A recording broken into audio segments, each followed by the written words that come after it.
আসসালামু আলাইকুম রহমতুল্লাহ বারাকাতুহু। ওয়ালাইকুম আসসালাম রাহমাতুল্লাহি। সবাই ভালো আছেন? আলহামদুলিল্লাহ, আল্লাহর রহমতে, আল্লাহ পাকের ইচ্ছায় আমরা কাবা শরীফে তাওয়াফ শেষ করেছি। আজকে বিকাল থেকে ইহরাম বেঁধে আসছি। সকল হাজী সাহেবদেরকে নিয়ে আমরা তাওয়াফের কাজ শেষ। এখন আমরা সাইতে যাব, কিছুক্ষণের ভিতরেই আমরা সাইতে চলে যাব। তো আমরা এখানে আজকে ঈশার নামাজ পড়েছি। আমাদের সকলেরই খুব অত্যন্ত ভালো লেগেছে ঈশার নামাজ পড়েছি এখানে জামাতের সাথে। আল্লাহ আমাদেরকে সবাইকেই ঈশার নামাজ জামাতের সাথে পড়াইছেন, আলহামদুলিল্লাহ।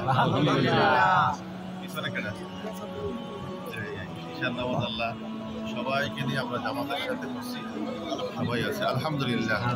এই যে কাবা শরীফ, যাদের দিলের তামান্না, আমি ভিডিওগুলো এই জন্যই দিয়ে থাকি যে আসলে এই কাবার সামনে এসে 2 রাকাত নামাজ পড়া। আমার এই ভাই আজকে হাজরে আসওয়াদ পাথর ধরেছে সেখানে, তার ওয়াইফ সহ 2 জন। আর আমার কয়েক ভাই, এই ছোট ভাই সেও হাজরে আসওয়াদ পাথর ধরেছে। আমার আরও এই এক ভাই, আরও 2 ভাই আসে নাই না, আরও কয়েক ভাই এরকম হাজরে আসওয়াদ পাথর ধরে সম্ভব হয়েছে। তাই আলহামদুলিল্লাহ, রহমতের পানি পড়ছে আলহামদুলিল্লাহ, বৃষ্টির পানি, রহমতের পানি, আলহামদুলিল্লাহ আলহামদুলিল্লাহ। এই যে ক্লক টাওয়ারটা আর ঈশার নামাজের পরে এই আসেন দৃশ্যটা, সবাই আমাদের জন্য দোয়া করবেন ইনশাআল্লাহ, তাই না?